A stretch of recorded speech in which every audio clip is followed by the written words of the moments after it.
à tous pour cette dernière séance. Donc j'ai essayé de remettre au tableau donc les différents éléments que l'on a abordés et donc on va s'acheminer donc vers la dernière partie. Alors ces petits ronds que je décode un petit peu les signaux, ces petits ronds font référence au croquis qu'on a fait. Hein, le premier donc c'est l'ensemble des zones de pression avec les vents. Et les deux ici, c'était ceux du jet stream en janvier et en juillet. Voilà, ça, c'est pour vous les resituer. J'ai mis une petite étoile rouge là au niveau des jet stream parce que je suis allé chercher quelques compléments d'information. Je vais en parler tout de suite. Il était question notamment des ondulations de ce jet stream. Je vous avais, je crois, dit que ces ondulations tendaient à être plus accentuées, à se creuser un petit peu plus. Alors, dans ma documentation, j'ai trouvé même que ce jet stream, à certains endroits, pouvait faire une sorte de boucle en U, comme ceci, ce qui est, j'allais dire, un problème dans la mesure où le jet stream donc crée une espèce de poche ici, où peuvent se bloquer soit de l'air froid notamment. Et si ici il y a un blocage, évidemment, de part et d'autre, la situation est bloquée aussi. Voilà. Donc la tendance, je répète, actuelle, c'est que ce jet stream a une circulation de plus en plus irrégulière avec de plus en plus d'ondulations, voire même donc des semi-boucles en quelque sorte. Bon, c'est pas une boucle fermée pour cause, mais des boucles en U qui entraînent des blocages, donc d'air froid par exemple, et forcément bloquent aussi ce qui se passe de part et d'autre. Explication, on en est encore aux hypothèses, hein, bien évidemment. Les hypothèses seraient liées à la perte de glace au niveau de l'Arctique. Hein, ça, vous avez dû l'entendre ou même le voir d'ailleurs. Hein, il y a des images et des animations qui montrent ce rétrécissement des glaces arctiques. Et il semblerait donc que ce rétrécissement des glaces arctiques soit lié entraîne ce désordre en quelque sorte dans la circulation des jet streams, dans la mesure où il y a, une quantité de froid un peu moins importante, en quelque sorte, une masse, plus exactement, de froid moins importante, et donc le jet stream, j'allais dire, est moins, est moins tenu, moins maintenu, j'allais dire, dans sa circulation, j'allais dire type, hein, c'est-à-dire, je fais le tour de la Terre, hein, voilà. Alors, je suis désolé que mon discours soit approximatif, mais parce que en ce moment, on en est bel et bien dans les hypothèses. Hein. Tout ça, j'allais dire, doit être bien sûr précisé et amélioré. Voilà ce que je pouvais rajouter. Bien. Alors, donc aujourd'hui, nous nous trouvons dans la zone intertropicale et donc j'avais annoncé, je crois, en dernier lieu, la question des alizés. Est-ce que c'est bien ça? Bon. Alors, ces alizés, donc, vous les avez, comme moi, tracés dans le premier croquis du chapitre. Ces alizés, donc, sont des vents, je le répète, réguliers dans leur direction et dans leur vitesse. Ce sont des vents, donc, nord-est, sud-ouest dans l'hémisphère nord et dans la direction inverse, dans l'hémisphère sud. Je vous le redonne juste brièvement. Voilà. Donc, nord-est, sud-ouest dans l'hémisphère nord, sud-ouest, sud-est, nord-ouest dans l'hémisphère sud. Donc, vous devez retrouver ça sur votre croquis. Vents réguliers, donc, dans leur direction, vents réguliers aussi par leur vitesse, 30 km/h. Et ainsi que je l'ai déjà dit, eh bien, ces vents-là ont permis finalement peut-être la découverte de l'Amérique, en tout cas ont grandement facilité les voyages vers l'Amérique. Et ils expliquent aussi notamment que les voiliers donc venant d'Europe ont abordé au Brésil, hein, puisque quittant l'Europe, eh bien, ils prenaient les alizés. On n'avait pas eu du tout tout de suite la direction vers l'Amérique du Nord, hein, mais plutôt donc cette direction vers le Brésil, puisque les vents étaient particulièrement donc favorables.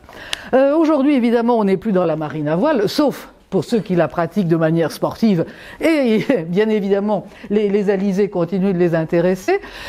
Aujourd'hui, les alizés sont quand même toujours d'actualité, si l'on peut dire. Par exemple, si l'on veut établir un nouveau port ou en agrandir un, eh bien, il faut tenir compte des directions, hein, parce que ces alizés, bien sûr, ont un impact sur les directions de la houle, etc. Deuxième installation humaine aussi qui doit tenir compte de ces directions des alizés, ce sont les aéroports. Hein. Pour l'orientation des pistes, il est très très important, bien sûr, de localiser tout cela précisément et d'en tenir compte. Voilà, donc il n'est pas désuet, en quelque sorte, de parler des alizés. Mais ce qui est encore plus passionnant, c'est le cas de détournement d'un alizé. Hein, on a connu des détournements de toutes sortes, mais ça c'est un alizé qui est détourné, et ce détournement porte un nom que vous connaissez, c'est la mousson. Voilà, donc là ça va être un élément que je vais développer plus particulièrement, parce qu'il est lourd de conséquences, et puis parce que lui aussi, ce phénomène commence à présenter des variations importantes par rapport à son schéma habituel. Alors, premier élément à dire sur la mousson, c'est d'abord la localisation. La mousson, c'est un phénomène asiatique qui touche dans l'ordre d'importance, hein, je vais vous le donner dans l'ordre d'importance, qui touche d'abord l'Inde, c'est l'ordre d'importance, hein, pas l'ordre forcément chronologique, l'Inde, la péninsule indo-chinoise, le sud de la Chine et le sud du Japon. Voilà. Donc on a tout un secteur de l'Asie orientale, pourrait-on dire, jusqu'à l'Inde, qui est concerné par ce phénomène. Alors qu'est-ce que c'est que ce phénomène de la mousson? On va aborder la chose, j'allais dire, de façon très très simple. Ça veut dire simplement qu'à un moment donné de l'année, eh bien, il y a une période de pluie. Voilà. Alors, on pourrait dire tout ça, c'est extrêmement banal. Ça ne l'est pas. Ça ne l'est pas dans la mesure où cette saison des pluies va déterminer évidemment l'agriculture. Hein, et toutes les activités agricoles, depuis les semailles jusqu'à la récolte. Donc, cette mousson, l'arrivée de cette saison des pluies était quelque chose et reste quelque chose d'excessivement important et bien sûr vital. Alors, de quoi s'agit-il? Eh bien, c'est ce renversement du temps. On passe d'une saison sèche à une saison des pluies. Eh bien, comment l'explique-t-on? Alors, il y a, comme vous vous êtes rendu compte, quand on explique un phénomène, il n'y a jamais une seule explication. Il y en a toujours plusieurs. Dans ce cas-là, pendant longtemps, on se contentait, si je puis dire, mais enfin, c'est pas un reproche, c'est une façon de parler, on se contentait d'une explication simple, mais j'allais dire qui n'en demeure pas moins exacte. Alors, on considérait la chose suivante. Situation, alors, je vais employer les mots d'hiver et d'été, hein, mais attention avec des guillemets. Hein, ce ne sont pas nos hivers et nos étés. Hein, voilà. Hein, il faut être un petit peu prudent, hein, on est dans la zone intertropicale. Bien, alors, en hiver, en tout cas en saison froide, dans l'hémisphère nord, que se passe-t-il? Je l'ai évoqué, le continent eurasiatique se refroidit. Hein, ce sont les fameuses températures sibérienne, hein, avec ses records, comme à Verkhoyansk par exemple. Donc on a un continent qui se refroidit énormément. C'est l'anticyclone, je vous le rappelle donc, c'est l'anticyclone froid. Et pendant ce temps-là, qu'arrive-t-il sur les masses océaniques? Hein, sur donc notamment l'océan Indien et une frange du Pacifique. Les masses maritimes se refroidissent beaucoup moins, hein, et puis elles sont beaucoup plus au sud. Donc on a au sud un air tiède et plus léger. Alors, c'est pas un plus que je dois mettre, c'est un moins. Voilà. C'est un moins. Donc, on se retrouve avec le phénomène suivant. Des hautes pressions d'un côté, côté continental, des basses pressions du côté océanique. À ce moment-là, qu'est-ce qui se passe? Dans quelle direction vont les vents? Ils vont toujours des hautes pressions vers les basses pressions. On a donc des vents qui partent du continent vers la mer. Comme ils partent du continent, ils sont secs. Et bien sûr, ils sont frais. Mais l'Asie du Sud-Est n'est pas submergée par des vagues de froid. Ça se saurait. Qu'est-ce qui s'interpose? Eh bien, vous avez l'immense chaîne himalayenne qui fait une barrière protectrice et qui empêche les incursions d'air froid. Par exemple, le meilleur moment pour voyager en Inde, c'est effectivement cette saison-là. On a des ciels clairs, on a relativement peu de vent, et puis donc, par conséquent, pas de problème avec les pluies. Donc, on dit à ce moment-là, l'expression c'était « l'Asie souffle », puisque ça va du continent vers l'océan. On disait, eh bien, voilà, en hiver, l'Asie souffle, le continent asiatique émet des vents en direction des océans.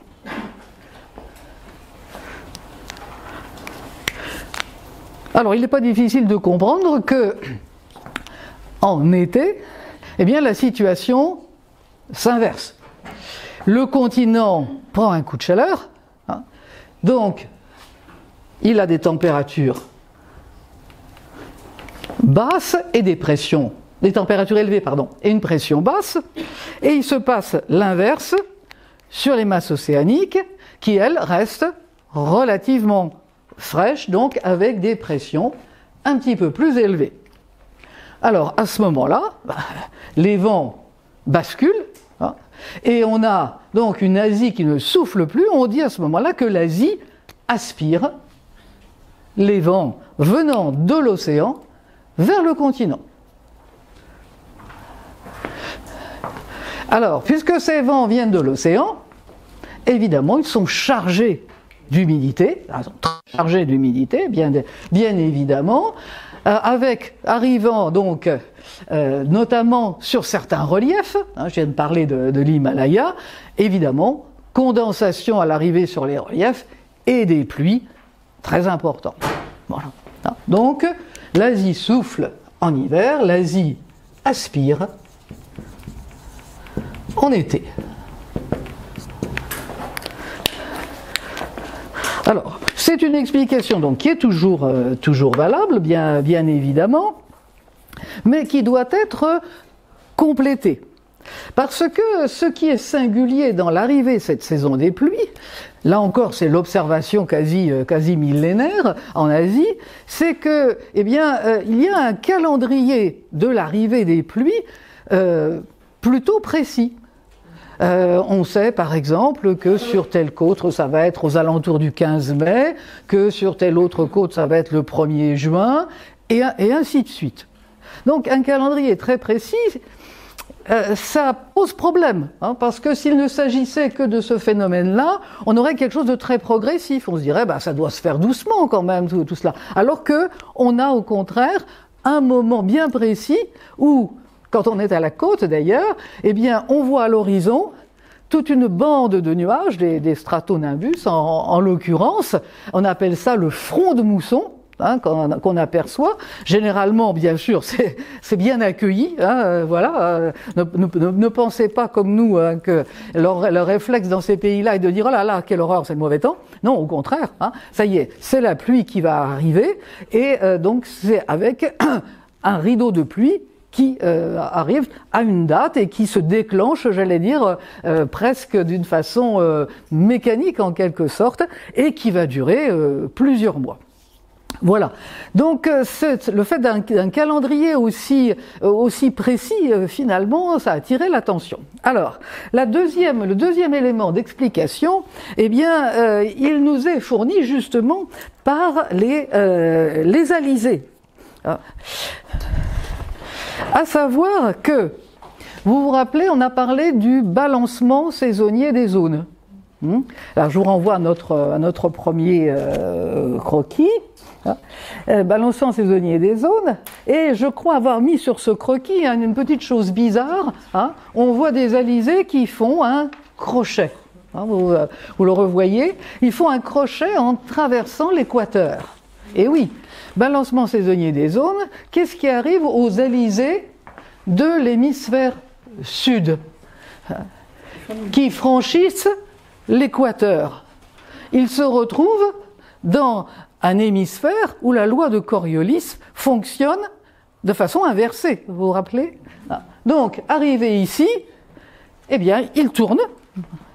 Ça, c'est de la dynamique. Ils vont obliquer, pardon, je vous fais quelque chose de pas très propre. Voilà. Donc, admettons que ceci soit bien sûr l'équateur. Balancement saisonnier des zones, la CIT remonte ici, et les vents, franchissant l'équateur, se retrouvent déviés. Et ce faisant, cette déviation vient renforcer le phénomène de l'Asie qui aspire. C'est-à-dire que là, le phénomène prend encore plus d'ampleur. Les alizés viennent renforcer l'effet que je vous ai décrit précédemment. Et bien sûr, ce franchissement de l'équateur permet aussi d'avoir ce calendrier assez précis, parce que, bon, j'allais dire, ça correspond vraiment au calendrier annuel, en quelque sorte. Ce balancement saisonnier, bon, il se fait à un moment donné, et à partir de là, on est sûr que l'alizé va être déviée et va pousser tous ces nuages, j'allais dire, vigoureusement en direction du continent asiatique et de l'Inde en particulier. Les régions les plus concernées, donc je vous l'ai dit tout à l'heure d'une façon un petit peu large, en fait, ce qu'on appelle vraiment mousson, et qui a été dûment, j'allais dire, répertorié depuis longtemps, c'est essentiellement le subcontinent indien. Il faut considérer que ce phénomène de mousson, vraiment bien caractérisé, avec d'ailleurs le plus d'impact, c'est le subcontinent indien. Ça veut dire, en termes d'État, ça veut dire le Pakistan, l'Inde, le Népal et le Bangladesh. C'est-à-dire tout le fameux triangle, en quelque sorte, de la silhouette de l'Inde: Pakistan, Inde, Bangladesh et le Népal, donc sur les pentes de l'Himalaya. Ce subcontinent indien, donc, bénéficie régulièrement, enfin, depuis des millénaires, de, en gros, 4 mois de pluie. À partir du moment, donc, où le phénomène se produit, il y a 4 mois de pluie. C'est un cycle très court pour l'agriculture. C'est un cycle court, ce qui explique que, évidemment, l'arrivée de cette mousson est cruciale, parce qu'il va falloir, en relativement peu de temps, passer des semailles à la récolte. Donc, il y a là, j'allais dire, vraiment un délai très très court pour tout le travail agricole. Ce calendrier, donc, peut être, je vous l'ai dit, très très précis, mais, eh bien, qu'est-ce qu'on constate en ce moment? Vous vous en doutez, eh bien, le calendrier est en train de, j'allais dire, de bouger. Alors, je prends un exemple très très très précis pour être un peu plus peut-être réaliste. Il s'agit du sud de l'Inde, la région dite du Kerala. Est-ce que quelqu'un connaît peut-être? Non? Non? Non. Alors, c'est une des provinces donc de l'Inde du Sud. Alors, dans cet état du Kerala, eh bien, on a l'habitude de voir arriver, de voir éclater la mousson le 1er juin. À 24 heures près, mais enfin c'est le 1er juin. Et ce jour donc où la mousson éclate, c'est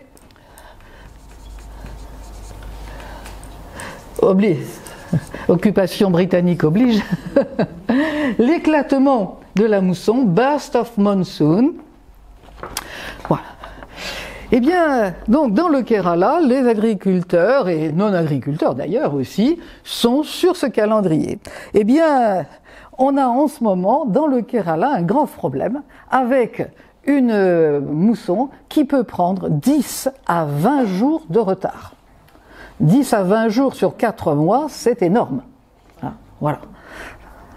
10 à 20 jours de retard, donc il faut attendre 10 à 20 jours de plus avant de faire les semailles. Pourquoi attendre? On pourrait se dire, il pourrait peut-être semer un petit peu avant, et puis c'est pas grave.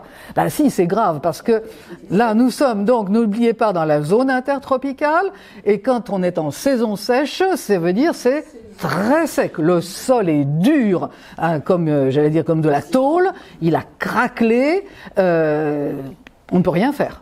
On ne peut rien faire avec ça, c'est absolument impossible. Donc, il y a vraiment une dépendance là-dessus. Le scénario donc traditionnel est contrarié déjà au niveau du calendrier. Et comme si ça ne suffisait pas, il y a un autre paramètre qui change et qui est d'ailleurs aussi porteur de dégâts, c'est le type de pluie. Dans le schéma attendu, les pluies donc arrivent à un jour donné, éclatent, et ces pluies sont des pluies régulières et continues pendant les mois en question. Donc, à partir du moment où on a fait les semailles, toutes les plantations bénéficient de pluies fines et régulières. Alors c'est très important parce que donc pluie fine et régulière, ça veut dire donc que le sol va pouvoir se ramollir petit à petit, donc on va pouvoir semer, et puis ensuite donc à partir de la germination, etc. On va notamment donc au niveau des rizières, on va pouvoir donc avoir suffisamment d'eau pour la croissance du riz et les autres cultures. Eh bien voilà, ce schéma très très bénéfique de pluie fine, régulière et sur lesquelles on peut compter, eh bien là aussi ce schéma est en train de se détériorer. À savoir que les épisodes secs, maintenant, des épisodes secs peuvent se produire pendant la mousson, c'est-à-dire pendant cette saison des pluies.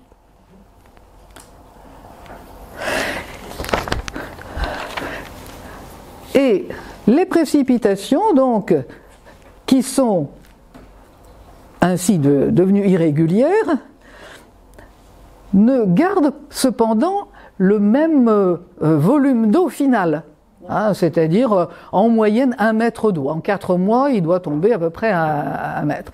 Eh bien, puisqu'il y a des moments secs, eh bien, l'eau va se déverser les pluies quand elles reprennent, elles se déversent cette fois-ci beaucoup plus violemment. Et ça, c'est pas bon du tout.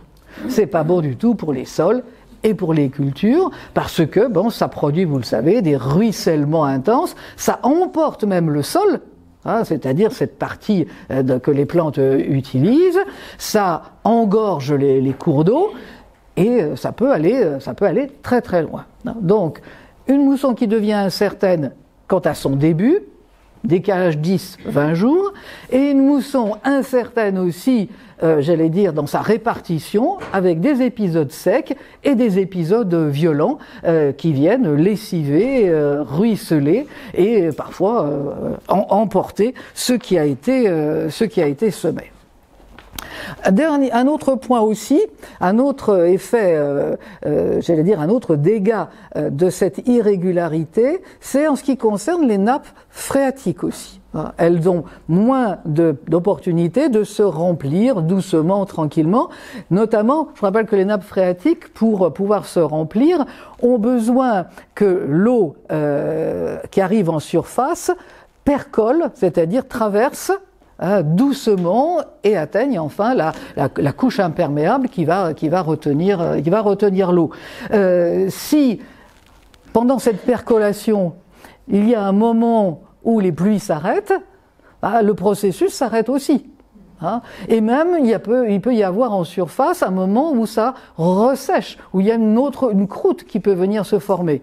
Et à ce moment-là, quand les autres pluies arrivent, eh bien, elles sont beaucoup moins bénéfiques, elles ont du mal à pénétrer puisque le sol s'est quelque peu redurci finalement dans ce petit intermède. Donc, pour les nappes phréatiques aussi, c'est un sérieux problème, parce que, bien évidemment, vous vous en doutez, dans le subcontinent indien et les autres, il y a aussi les puits qui jouent un rôle fondamental. Donc, si les nappes phréatiques ne sont pas suffisamment réalimentées, c'est au niveau des puits aussi que ça va se sentir. Cette dégradation, que je vous décris, elle est arrivée tout doucement, en quelque sorte, depuis une cinquantaine d'années. Tout à l'heure, je parlais de l'occupation britannique, de la colonisation britannique. Il y a au moins un élément au niveau de la météorologie qui est intéressant, c'est que les Britanniques ont très tôt installé quelques stations météorologiques. Et notamment une à Madras qui a été installée à la fin du XVIIIe siècle, en 1796, ce qui fait que, vous le voyez, on a des repères sur vraiment une période assez longue, et ça permet de mesurer justement les dégâts actuels. Alors, que se passe-t-il maintenant? Qu'est-ce qu'il y a à craindre dans les pays concernés par la mousson? Eh bien, il y a à craindre, tout simplement des inondations extrêmement cataclysmiques même. Alors, je vais vous citer quelques exemples. Sur la côte ouest de l'Inde, à Mumbai, c'est l'ancienne Bombay. Voilà. Eh bien, en juillet 2018,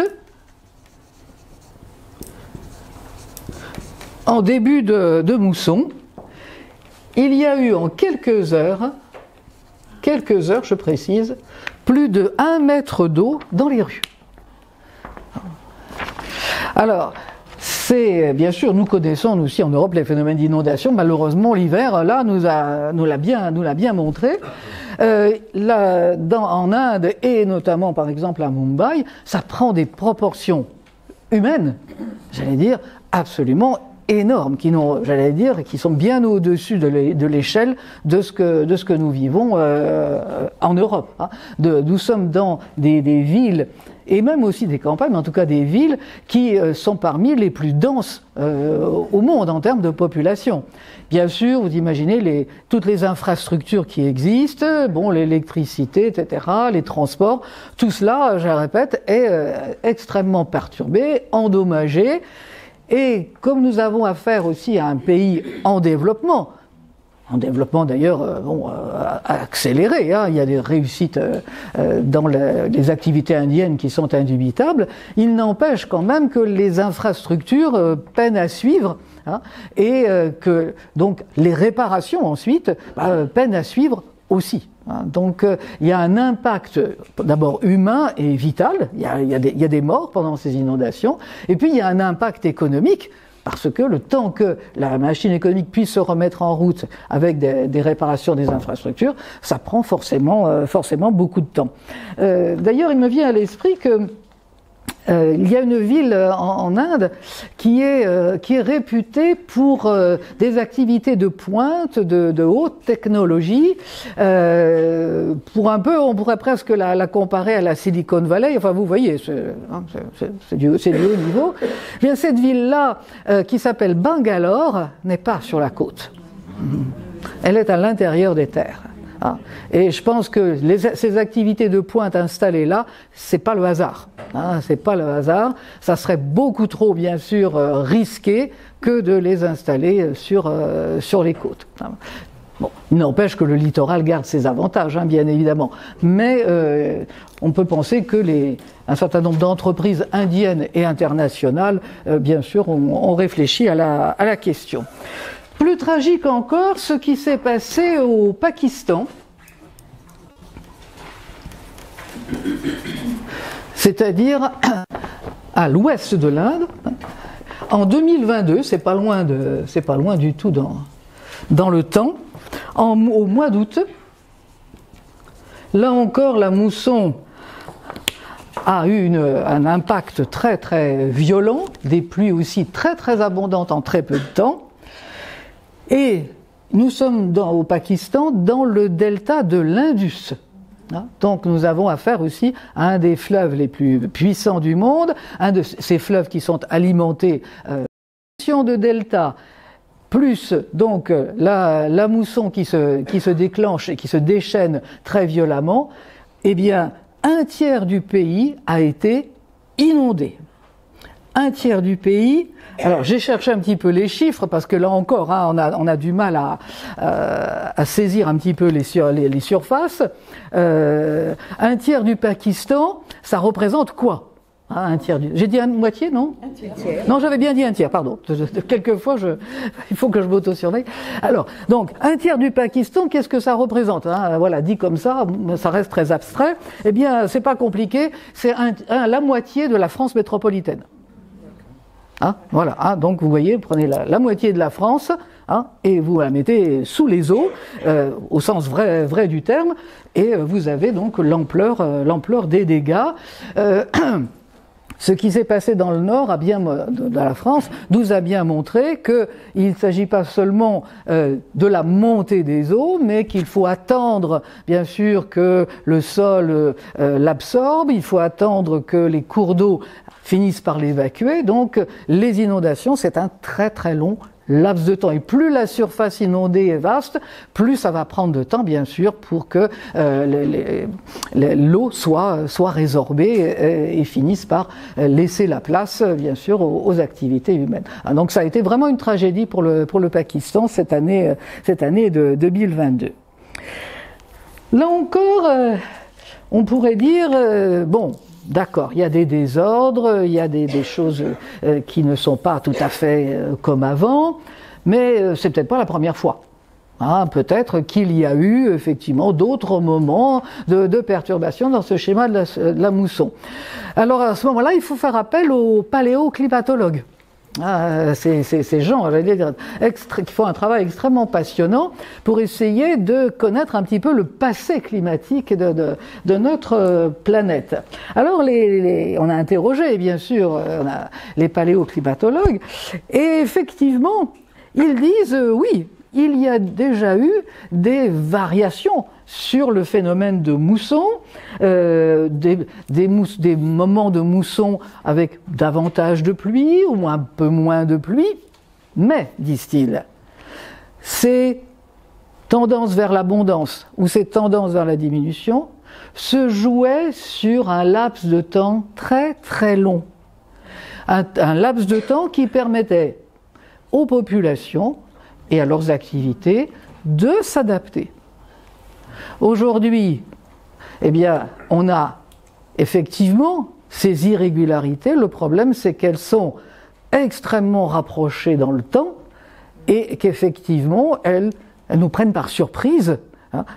On a beaucoup de difficultés à s'adapter, évidemment. Sans compter qu'on a affaire à des régions littorales, comme d'ailleurs c'est vrai dans le monde, à des régions littorales qui sont de plus en plus peuplées. Les littoraux sont attractifs pour toutes sortes d'activités, pour toutes sortes de raisons, ils sont attractifs. Et actuellement, vous le savez, c'est bien là qu'on a les densités humaines les plus importantes. Et par conséquent, les installations humaines les plus exposées à tout ce qui peut se produire. Là, on parle de la mousson, mais ça pourrait être d'autres difficultés. Bien, alors, quelles sont les perspectives sur cette mousson indienne en particulier? Eh bien, la perspective n'est pas très très bonne, parce que, eh bien, ça supposerait, tous ces problèmes-là, ça supposerait, eh bien, des interventions gouvernementales. Il faut bien que le pouvoir central prenne en charge ces risques et arrive à les gérer mieux. Mais que faire? Est-ce qu'on peut déplacer la moitié de la ville ou la moitié des cultures? Bon, nous sommes, là encore, je reviens à la France, confrontés. Vous avez vu la question des littoraux, du territoire qui est grignoté, hein, de ces maisons qui se retrouvent en situation on ne peut plus bancale, voire même carrément qui plonge. Donc vous démultipliez ces éléments-là à l'échelle par exemple du continent indien, ou même ça peut être sur le Vietnam par exemple, et bien là on a vraiment une difficulté énorme, et j'allais dire des moyens qui pour le moment restent très très compliqués à mettre en place, si tant est que les gouvernants veuillent bien, j'allais dire, s'y mettre. Bien sûr, il y a la question des moyens d'un côté et la question de la volonté de l'autre. C'est sûr que gérer la population indienne, moi ça me donnerait des cauchemars, parce que plus d'1 milliard d'individus, c'est énorme avec toutes leurs activités. Ce que l'Institut indien, il y a des observations, il ne faut pas sous-estimer non plus, bien sûr, les capacités de l'Inde à observer et à engranger des données et à prévenir. On s'attend en tout cas à ce que les pluies de mousson soient plus abondantes, toujours avec ce problème d'irrégularité, et qu'elles puissent monter à plus d'1,60 m en plus de hauteur d'eau. C'est-à-dire que les régions qui sont concernées par la mousson recevraient beaucoup plus d'eau, jusqu'à 1,60 m, ce qui est énorme. Là encore, c'est quelque chose, j'allais dire qu'on peine à imaginer. Alors, toute la question, c'est de savoir si cette tendance vers l'augmentation des hauteurs d'eau qui vont tomber, si elle va être rapide ou relativement lente. Est-ce que ça va être progressif? Est-ce que ça va être par à-coup? Ça, pour le moment, pas moyen de le dire. En tout cas, il est certain qu'on est vers une phase donc de mousson beaucoup plus abondante, bien évidemment. Alors, simplement pour j'allais dire donner une idée des proportions, là encore, nous Européens, quand nous disons les pluies, c'est une version de la chose, quand on parle des pluies dans la zone intertropicale, c'est tout autre chose. Je vais vous dire que il y a en Inde, au nord-est, alors je vais faire un petit peu de ménage là-dedans, parce que c'est, voilà, au nord-est, sur les contreforts de l'Himalaya. C'est au nord de la région dont vous devez connaître le nom. C'est la région de Darjeeling. Voilà, oui, ça c'est évocateur tout de suite. Bien, nous avons la chaîne himalayenne à peu près ici. Et bien là, au nord-est, donc la région de Darjeeling, il y a une petite ville accrochée à la pente qui porte le joli nom de Cherrapunji et qui a le record toute catégorie des précipitations annuelles. Toute catégorie, même en prenant les États-Unis, etc. 11 mètres. Ah oui. 11 mètres par an. Voilà. Ça, c'est pour montrer qu'on a à l'échelle de la planète, vous voyez, des phénomènes auxquels nous sommes loin d'être familiarisés. Comment ils gèrent ça? Comment ils gèrent? Alors, on n'en plus, oui, on a envie de dire, alors là, 11 mètres par an, c'est pas possible. Là, alors, si, heureusement pour eux, pour les habitants, nous sommes, je vous l'ai dit, sur les contreforts de l'Himalaya. Donc, il y a un réseau hydrographique. Il y a un réseau hydrographique et des pentes assez fortes pour éviter l'inondation. Voilà. Ça, c'est l'effet, j'allais dire, bénéfique d'être sur un piémont. C'est-à-dire que tous ces volumes d'eau dévalent. Et bien sûr, ça fait des millénaires que les populations se sont bien sûr adaptées en termes d'habitat et de culture, se sont adaptées à ces situations-là. Voilà. Donc ça, c'était pour un petit peu que vous ayez un petit aperçu de ce subcontinent indien en termes un petit peu climatiques et en termes surtout pluviométriques. Voilà pour cette question donc de la mousson. Je répète, là encore, hein, les calendriers sont perturbés et les hauteurs d'eau vont augmenter. C'est, j'allais dire, ce que prévoit, hélas, l'Institut indien.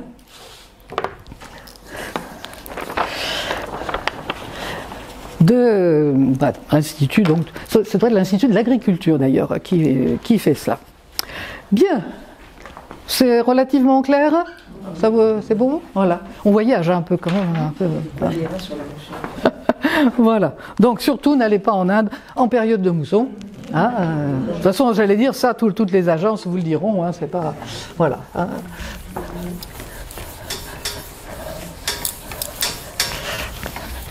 Bien. Alors, nous allons descendre encore, si l'on peut dire, enfin descendre. Nous allons terminer cette fois-ci au niveau donc de l'équateur. Hein. Voilà. Donc, nous avions vu la ceinture intertropicale avec les cellules anticycloniques, donc les alizés et ce cas de détournement. Et là, nous allons arriver donc dans les régions équatoriales et la circulation atmosphérique et les types de temps. Là, on va aussi, bien sûr, voir un peu ce qui se passe en termes de météorologie dans cette région équatoriale.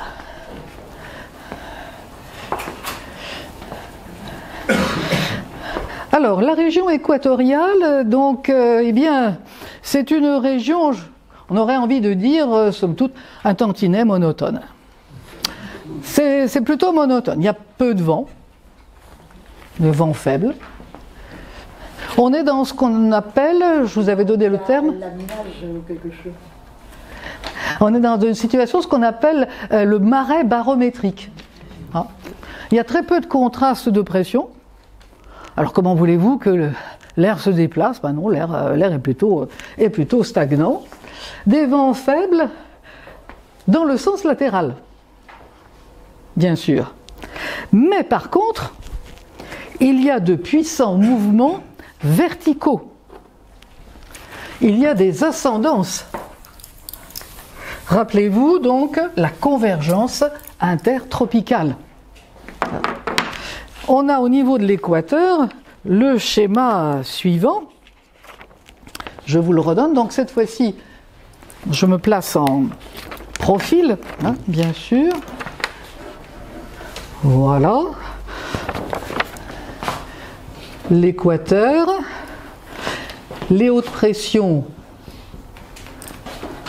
subtropicales et des vents qui convergent au niveau de l'équateur.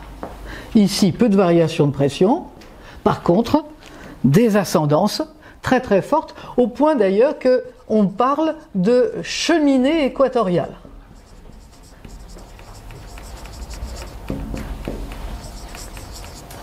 Voilà, donc mouvements latéraux peu significatifs, mais des mouvements verticaux, par contre, constants et extrêmement importants.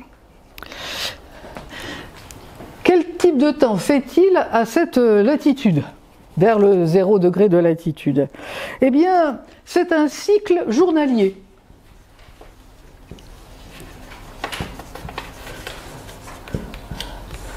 Ce qui pour nous est assez surprenant. Alors comment se déroule une journée type en termes de météorologie sous l'équateur? Eh bien c'est presque invariable. On se réveille avec le soleil vers 6 heures du matin. Un soleil qui est déjà très haut dans le ciel, hein, puisqu'on est sur des basses latitudes. Donc le coup de soleil à 6 heures du matin, c'est garanti sans facture. Le ciel est clair. le ciel est clair pendant toute la matinée. Les températures s'élèvent et bien sûr il y a évaporation. Comme nous sommes dans des zones forestières, si elles n'ont pas été évidemment entamées, il y a l'évapotranspiration des plantes. Donc soit vous êtes au niveau de l'océan, soit vous êtes au niveau, à un niveau continental, mais là il y a ces forêts avec leur transpiration. Et donc dans l'après-midi, vous voyez commencer à se former des cumulus. Alors, vous connaissez la famille des cumulus, on commence par des cumulus de beau temps, ensuite ils se mettent à bourgeonner, et puis en fin d'après-midi, eh bien ça y est, hein, on a des cumulonimbus, et on a l'orage. C'est réglé quasiment à l'heure près.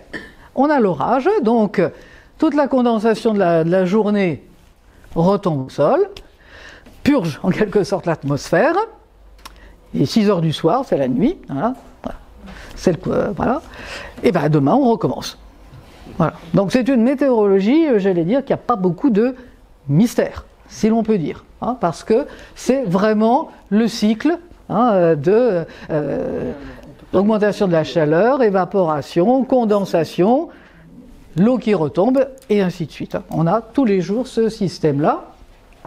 Et donc, ça explique justement la présence de ces forêts extrêmement denses, parce que entre la chaleur, bien sûr, et les pluies journalières, la croissance des végétaux, évidemment, est à un niveau inédit. Voilà. Donc ce que je peux vous dire sur cette météorologie au quotidien.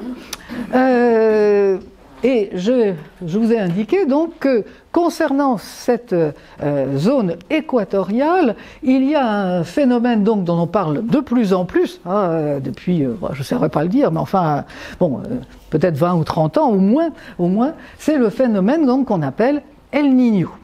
Alors, qu'est-ce que c'est que ça ? Qu'est-ce que c'est que ça ? Qu'est-ce que vous en savez ? On va jouer le jeu, ce qu'on appelle la maïeutique en termes savants. Qu'est-ce que vous en savez ? Qu'est-ce que vous en avez entendu dire ? Il était capricieux. Oui, il y a l'irrégularité. Il y a un élément d'irrégularité, effectivement. Très puissant, une influence apparemment beaucoup de choses. Une influence très très puissante, effectivement, à l'échelle... oui, maintenant on sait que c'est à l'échelle planétaire, exact. Et puis... Les courants océaniques. Ça a fait intervenir, bien sûr, les courants océaniques. Bon, ben c'est pas mal. Déjà, on a de quoi démarrer. Il arrive régulièrement. Il y a aussi quelque chose de régulier. Alors, il y a quelque chose de régulier, puis de temps en temps, cette régularité est contrariée par un phénomène particulier. Bon, voilà. Bon, ben on a le schéma, on a à peu près le schéma. Alors, je vais passer, je pense que je vais utiliser les craies.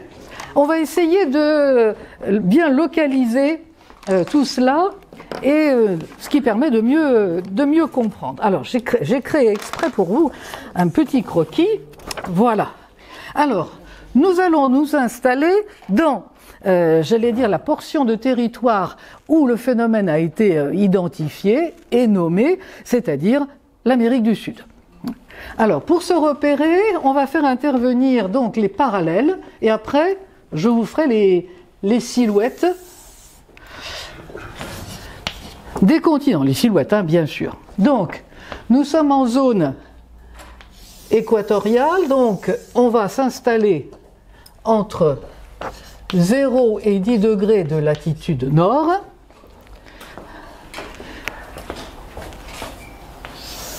« 10 degrés ici de latitude sud, et je vais ajouter le 20e parallèle sud, voilà, pour un peu plus de précision. Voilà.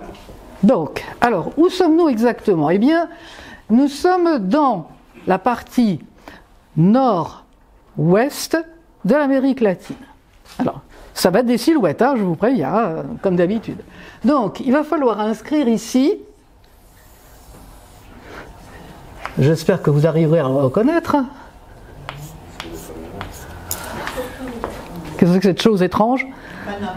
Voilà, le canal de Panama. Voilà, bravo, bravo. Bien, alors, voilà, nous avons une inflexion. Voilà, hein, vous avez cette partie un peu dodue hein, de l'Amérique latine, avec, donc, ici, le bien nommé État de l'Équateur. Voilà. Ses voisins les plus proches, alors, premier voisin, le Pérou. Interviennent aussi dans notre description, ici, la Colombie. Voilà, donc voilà le terrain d'étude. Hein. Nous sommes donc au nord-ouest de l'Amérique latine, essentiellement sous l'équateur. Hein. Alors, ne pas oublier un autre pays qui peut être concerné, pardon, voilà, ce pays qui intrigue par sa forme extraordinairement longitudinale, c'est le Chili. Voilà. Voilà à peu près la disposition des lieux. Alors, comment tout cela peut-il ça fonctionne-t-il? Eh bien, nous allons en quelque sorte laisser la place à ceux qui connaissent le mieux le phénomène, à savoir les pêcheurs des côtes du Chili, du Pérou et de l'Équateur. Quelle est la vie de ces pêcheurs? Eh bien, ils sont habitués à avoir des périodes de pêche cycliques, c'est-à-dire il y a un calendrier. Ils ont un calendrier des pêches qui est, somme toute, fort simple. Ils peuvent pêcher en abondance d'avril à novembre. Ils sont très contents. D'avril à novembre, on prend les bateaux et on y va. Et la pêche est abondante. Pourquoi? Pourquoi la pêche est-elle abondante sur ces côtes-là et plus encore dans cette période-là? Eh bien, parce qu'il y a deux phénomènes qui se conjuguent. Il y a d'abord la présence d'un courant marin froid qui longe les côtes pour s'infléchir ensuite. C'est le courant de Humboldt. Monsieur Humboldt est un géographe allemand qui a fait un travail très très intéressant en compagnie de sa sœur, ne pas oublier, Carolina von Humboldt.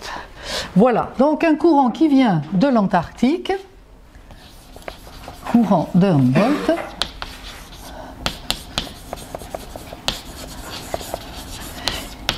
Évidemment, s'il est originaire de l'Antarctique, il est froid. Hein.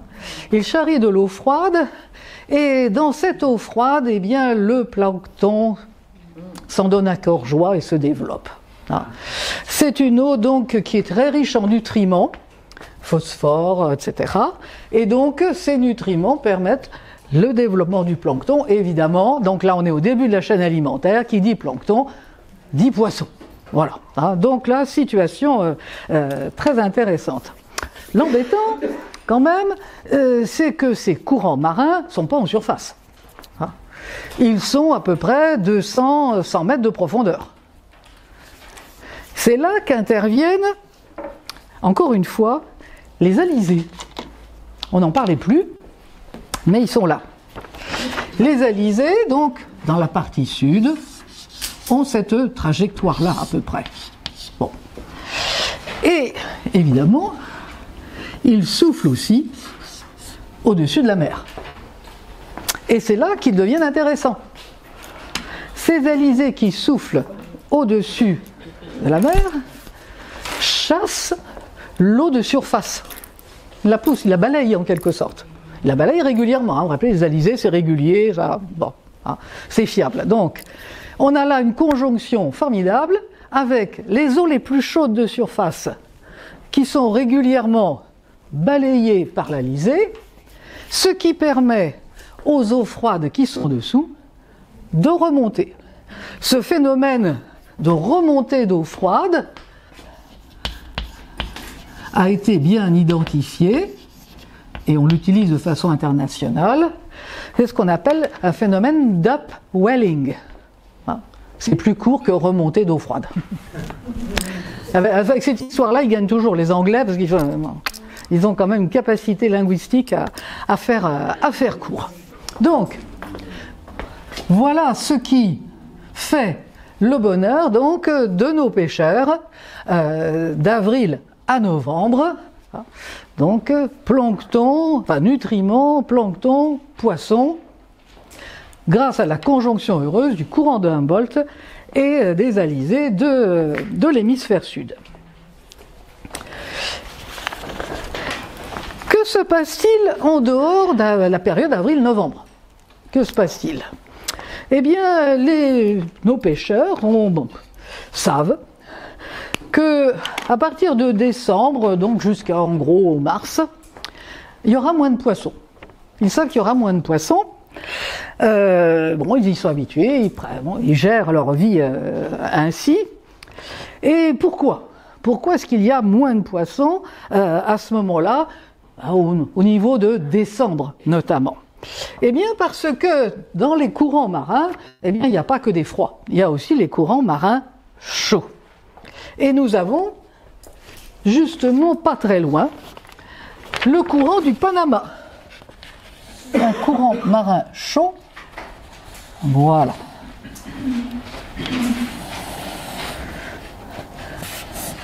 Qui fait à peu près ceci. Attends, pardon, je corrige. Excusez-moi, n'allez pas aussi vite que moi. Le passage du croquis au tableau est toujours un peu périlleux. Voilà. Alors, voilà. Il fait ceci. Voilà. La plupart du temps, donc, c'est le courant du Panama, un courant chaud.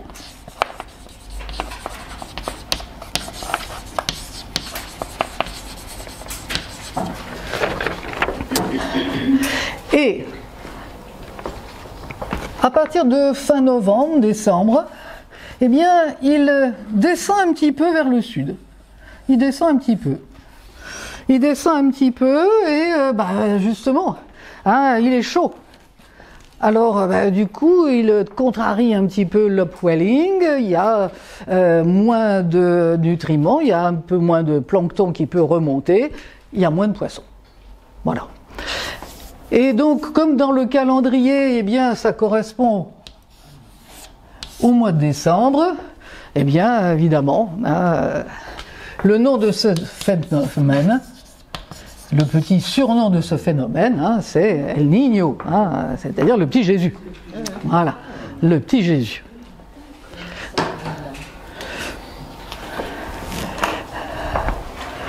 Ça, c'est donc une année, j'allais dire, normale sur les côtes, donc, et Colombie, Équateur et même jusqu'au Pérou. C'est l'année normale. Et ils y sont tout à fait donc familiarisés. Alors, où ça devient problématique, irrégularité dont vous parliez tout à l'heure, eh bien, c'est que certaines années, à intervalles irréguliers, les intervalles vont entre 2 et 7 ans, on ne sait pas, ça peut être 2 ans, 3 ans, jusqu'à 7. À intervalles très irréguliers, eh bien, ce courant El Niño descend beaucoup plus vers le sud.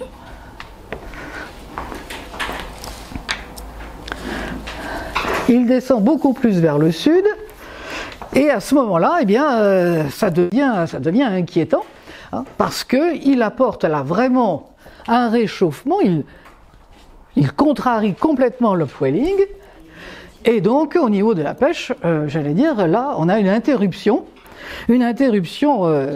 importante qui peut durer donc des mois. Et en même temps, et c'est là que le phénomène est vraiment, j'allais dire, intéressant, si l'on peut dire, c'est que en même temps que nos pêcheurs sont en difficulté, eh bien, la répartition des pluies dans la région est bouleversée aussi. En période d'El Niño, quand ce courant chaud descend beaucoup plus au sud, eh bien, il apporte avec lui, vous en doutez bien, donc des capacités à absorber donc beaucoup plus d'humidité. Il réchauffe, il apporte de la chaleur au niveau marin, et le tout cumulé avec la chaleur atmosphérique, eh bien, ça donne ici donc un air extrêmement humide, et comme ici, je ne l'ai pas figuré, vous avez les Andes, la barrière de la cordillère des Andes, à ce moment-là, eh bien, se déclenche en même temps, et donc double impact sur les pêcheurs, mais aussi donc sur la partie continentale, à savoir donc des pluies extrêmement abondantes qui touchent donc ces pays comme l'Équateur et le nord du Pérou.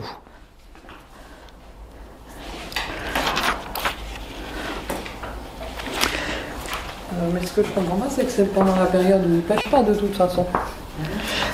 Pardon ? Où ça s'étend, du coup ça...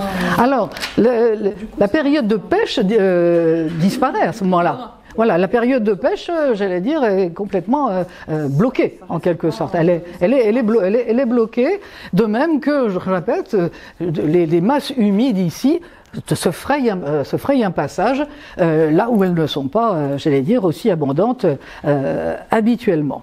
Ces épisodes El Niño, c'est comme ça qu'on l'appelle, ces épisodes donc El Niño catastrophiques sont, j'allais dire, donc très marqués.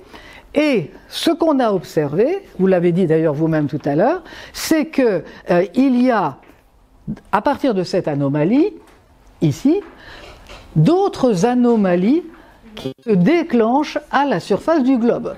Il y a une espèce d'effet domino, voilà, un effet de réplique, si l'on peut dire. Dans les 12-18 mois qui suivent un épisode El Niño, là, dans sa région d'origine, eh bien, on constate, à l'échelle mondiale, soit des pluies torrentielles, soit des moments de sécheresse intense. Donc, le phénomène, là, a des contre-coups dans le reste de la planète, sous la forme, donc je répète, de pluies torrentielles ou même de périodes de sécheresse intense. Alors aujourd'hui, ce phénomène, cette anomalie, eh bien, est étudiée de très très près. La cartographie, grâce aux satellites, notamment une cartographie thermique, bien sûr, aide beaucoup à comprendre, plutôt à visualiser ce qui se passe. Et on s'est aperçu aussi que ces changements de route, en quelque sorte, des courants chauds, ne se produisaient pas uniquement ici. Il y a d'autres portions océaniques où on voit aussi des courants chauds se dévier à certains moments et justement déclencher, comme ici, des pluies torrentielles ou, si la géographie du lieu le permet, ça va bloquer des perturbations et ça va donc donner une période de sécheresse intense. Alors, je vais vous citer quelques références justement à des années particulièrement difficiles. Par exemple, en 1982-83, un épisode donc El Niño, ça s'est traduit par 2,50 m d'eau en 6 mois sur l'Équateur et le nord du Pérou.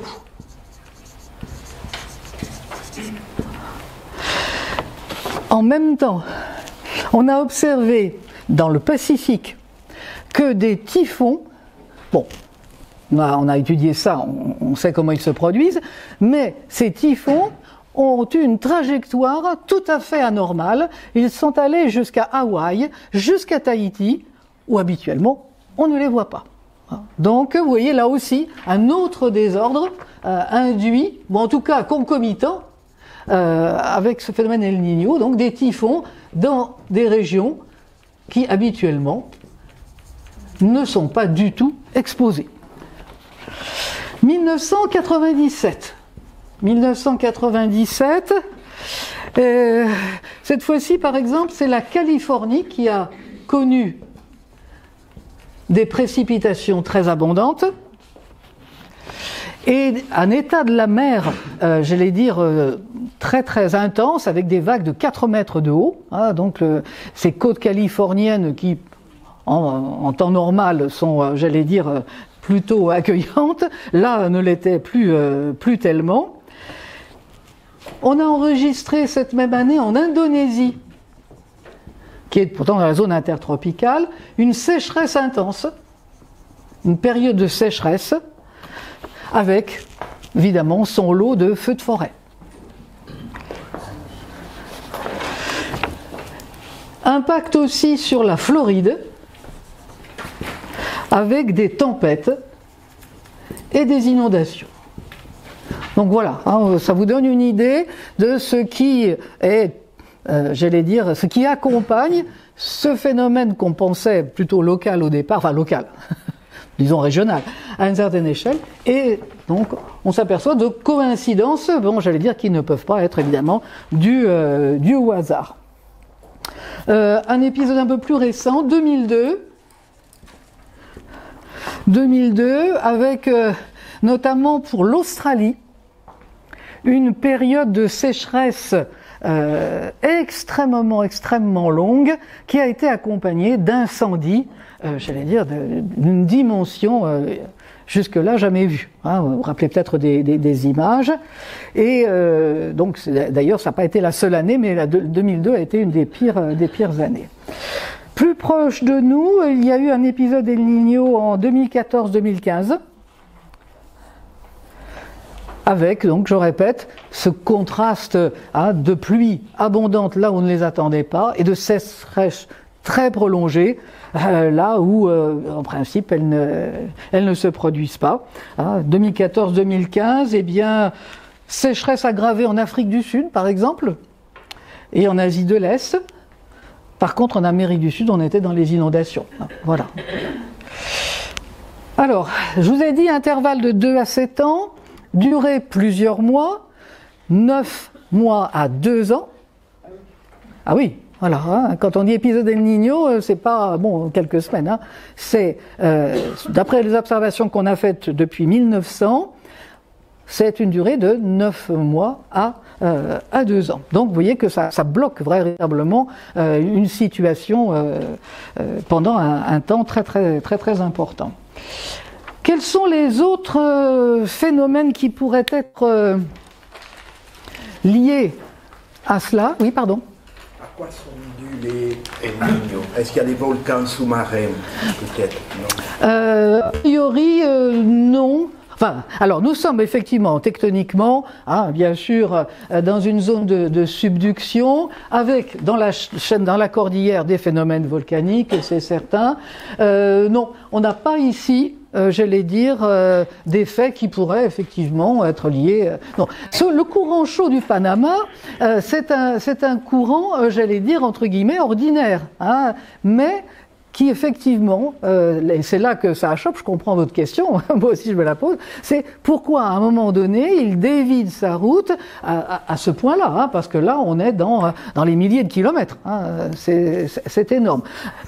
L'hypothèse vulcanologique, je l'ai pas rencontrée dans ce que j'ai lu, hein, maintenant. C'est encore à voir. Ce que je voulais rajouter, parce que ça je l'ai vu, c'est qu'il semblerait aussi que El Niño provoque des effets secondaires assez singuliers. Par exemple, on a observé que dans ces périodes-là, il y avait des risques d'épidémie plus importants. On a vu par exemple des épidémies de choléra au Pérou. Bon, les pluies diluviennes doivent certainement, bien sûr, avoir pollué les eaux normales, les eaux d'alimentation habituelles. Ça, c'est un des effets qui pourrait s'ajouter encore aux dégâts. On a observé aussi, par exemple, puisque les eaux sont très très chaudes, développement aussi des insectes, des moustiques, donc malaria, dengue, etc. Donc là encore, évidemment, une anomalie, là cette fois-ci, c'est la prolifération de ces petits insectes porteurs, hélas, de maladies assez graves et puis surtout qui se développent rapidement. Est-ce que ces effets d'El Niño ont un impact sur l'Europe? On va revenir chez nous. Il y a un effet important avec les gaz à effet de serre, etc., combinés à El Niño. J'ai entendu hier une communication de l'Organisation mondiale de la météo qui était relativement pessimiste sur l'avenir, avec cette combinaison gaz à effet de serre El Niño. Bien sûr, bien sûr. C'est ce que j'ai prévu dans ma conclusion. Non, mais c'est très bien. Là, on sent que ça fonctionne. Hein, c'est très bien. Oui. Je termine juste sur l'Europe et après je viens à votre question. Donc, sur l'Europe, est-ce qu'il y a des éléments qui pourraient être liés, en tout cas, à une certaine concomitance ou une certaine résonance, on va dire, de El Niño jusqu'au niveau de l'Europe et de la France? C'est loin d'être impossible. C'est loin d'être impossible. J'ai repéré... J'ai repéré, par exemple, donc, ne serait-ce que l'été 2023, avec donc des pics de chaleur qu'on a eu assez intenses sur le sud de l'Europe et la France, avec une masse d'air chaud, très chaud venant du Sahara, et au même moment, il y avait un phénomène El Niño. Alors, voilà. Alors, là, pour le moment, on est en train d'observer le plus minutieusement possible les concomitances, les influences, etc. Mais donc, je répète, l'impact en Europe est loin d'être impossible. Et en ce moment, d'ailleurs, 2023-2024, c'est, j'allais dire, on est dans une période un peu critique à ce sujet-là, en ce qui concerne El Niño. Voilà ce que je peux essayer de vous expliquer sur ce phénomène.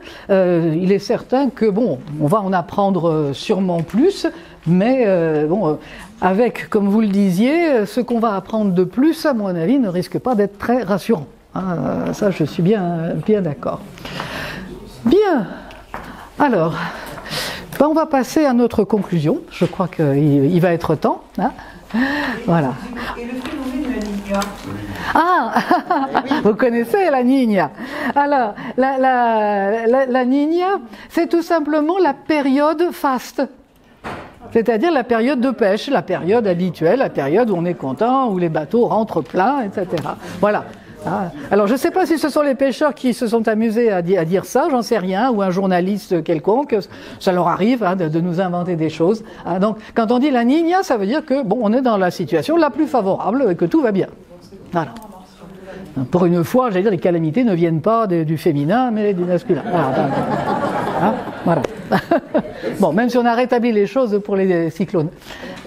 Est-ce qu'on a repéré, malgré son côté apparemment assez néfaste, ce courant, malgré tout une conjonction où il a abouti à quelque chose de plus favorable? Il en fait toujours... Oui, c'est vrai que là, je lui ai mis sur le dos voilà, une quantité de choses. Parce qu'il doit avoir une fonction naturelle. Alors oui, alors ce El Niño fait partie des échanges de chaleur à la surface de la Terre.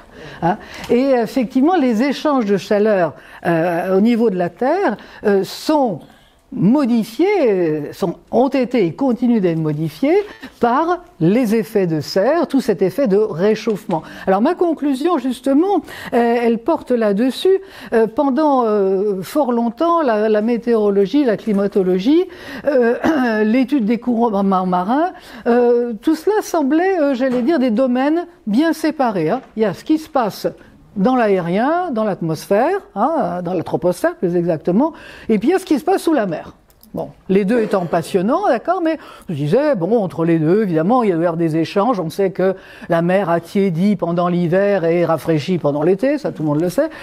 On s'en tenait à peu près là. On savait que certains courants froids, d'ailleurs comme le courant de Humboldt de tout à l'heure, a une responsabilité dans la zone aride qui se trouve au niveau du Chili. Bon, ça on l'avait repéré. Ce qu'on est en train de voir maintenant, c'est que les échanges de chaleur qui sont perturbés dans l'atmosphère se répercutent ou sont accompagnés par des échanges de chaleur perturbés aussi dans l'épaisseur des océans. Voilà. Et qu'on ne peut pas, j'allais dire, étudier finalement maintenant l'un sans l'autre. Hein, ça paraît assez clair. Voilà. Alors, est-ce que j'avais un autre élément dans ma conclusion Si, ce que je voulais un petit peu préciser, ou en tout cas essayer de donner un peu en synthèse, c'est qu'à mon sens, il y a 3 niveaux dans notre changement climatique, hein, parce que c'est le mot qui me paraît plus favorable. Dans ce changement climatique, il y a 3 niveaux. Il y a la haute atmosphère, rappelez-vous, avec la tropopause et les jet streams. Hein, on a vu que là aussi ça se modifiait, ça bougeait, il y avait des perturbations.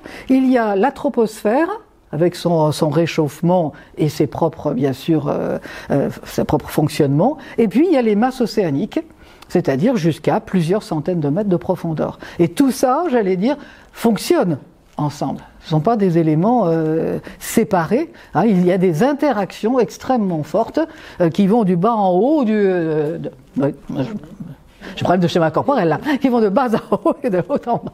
Ah, voilà. Donc ça veut dire que actuellement, on a besoin d'une quantité énorme de données sur ces 3 niveaux. Et enfin, on peut y rajouter aussi les paléoclimats dont je parlais tout à l'heure, qui permettent d'avoir des références aussi. Donc là, nous avons besoin vraiment, quand je dis nous, c'est au sens être humain, nous avons besoin d'une quantité de données énorme pour essayer de mieux comprendre ce qui se passe et, j'allais dire, être le plus convaincant possible quant à la réduction de toutes nos activités qui ont déclenché cela. Il faut bien le dire. Alors actuellement, il y a par exemple dans le cadre de cette recherche de données, une mission française, vous avez peut-être vu ça, les petits reportages de la télé, une mission française de Jean-Loup Etienne en Antarctique, un navire qui s'appelle Persévérance, voilà, très très beau nom. Donc ils sont en Antarctique et ils sont là pour justement prélever des données sur le comportement de la glace, le fait que le nombre d'icebergs s'accroît. C'est-à-dire que la calotte polaire sud se fragmente, c'est en tout cas la partie qui flotte, puisqu'il y a la partie continentale. Cette partie qui flotte se fragmente, fournit plus d'icebergs, des icebergs qui finissent par fondre, évidemment, avec des très grands volumes d'eau. Et donc là se joue bien sûr le niveau général des océans. Voilà un petit peu pour terminer sur l'actualité la plus récente que j'ai pu trouver. Voilà. Donc à nous aussi d'être observateurs, vigilants et voilà. Alors oui, pardon. Un petit côté optimiste, s'il vous plaît. un petit côté optimiste.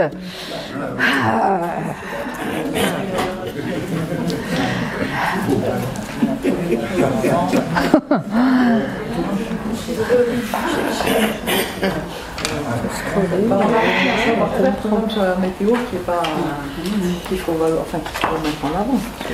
Alors oui, ce qui effectivement est positif, c'est que nos moyens d'investigation dans les domaines dont je vous ai parlé sont effectivement de plus en plus sophistiqués, puissants, très révélateurs.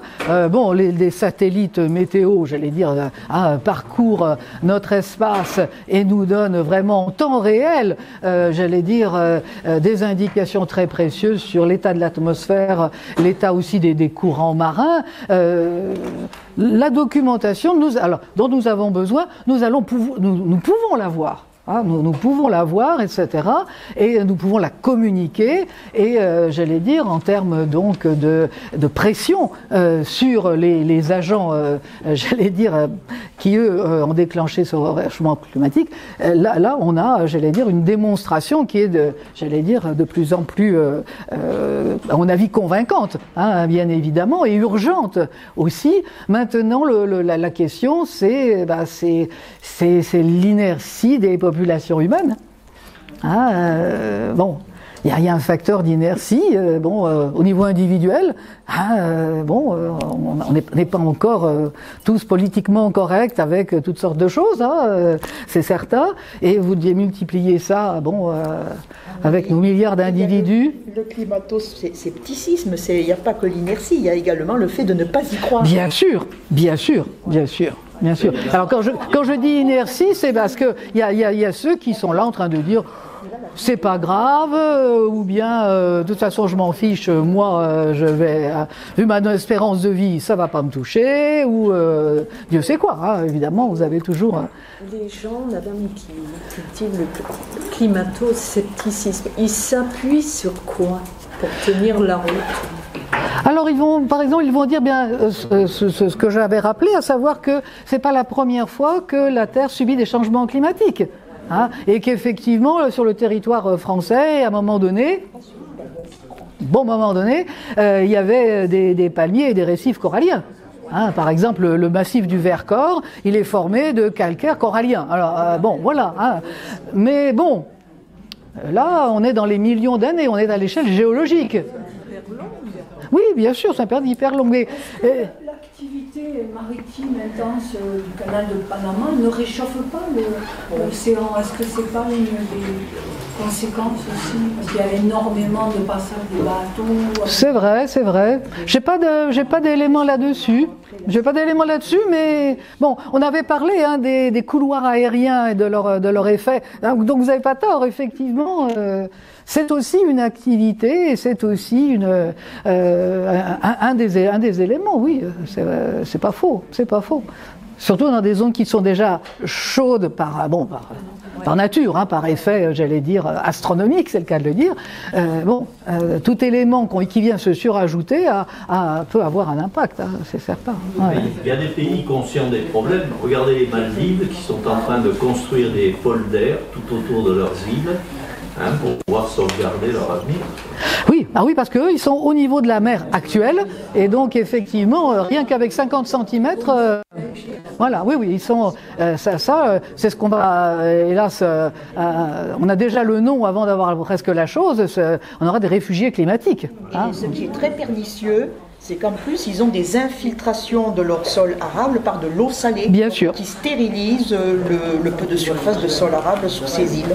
Oui, tout à fait. Effectivement, l'eau de mer prend la place j'allais dire, des terrains qui sont normalement en eau douce, effectivement. Voilà, donc je peux pas...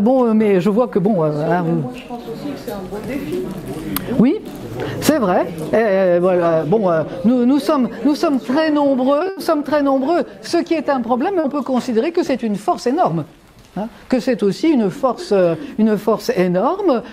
J'allais dire les moyens de cultiver autrement, les moyens de vivre autrement, j'allais dire se multiplient. C'est ça qui est très très intéressant. Il y a tout un mouvement, effectivement, ou des mouvements, plutôt on devrait mettre au pluriel, des mouvements, j'allais dire, extrêmement positifs. On est dans une période de transition, voilà, et comme toute période de transition, elle est difficile à vivre. Elle est franchement difficile à vivre, et effectivement, il faut essayer d'être sur des éléments positifs. J'allais dire, nous sommes là, nous avons de la force, nous avons des moyens, il faut les saisir, voilà, il faut les saisir, voilà. Bon, bien alors. Si cette vidéo vous a plu, vous pouvez nous rejoindre à l'Université du temps libre de Tarbes et de Bigorre à l'adresse utl-tb.info. Et n'oubliez pas, si ce n'est déjà fait, de vous abonner.